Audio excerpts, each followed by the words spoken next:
Hey guys, welcome back. In today's video, I show you how to change a starting point on Waze. If you want to plan a route from a different location instead of your current one, just follow these simple steps. First, open the Waze app on your phone and tap the search bar. Enter the destination you want to travel to wait for the Waze to display the route preview. Next, look for the option to change or select your starting location. If it's available on your version of Waze, tap the starting point field and enter the address or location you want to use as your departure point.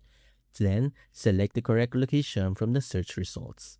If you're already at a different location and want Waze to navigate from there, simply wait for the app to detect your current GPS location automatically before starting navigation. If you don't see an option to manually change the starting point, keep in mind that Waze is designed primarily for real-time navigation and normally uses your current GPS location as the starting point. To preview a route from another location, you may need to use the route planning feature if it's available in your version of the app.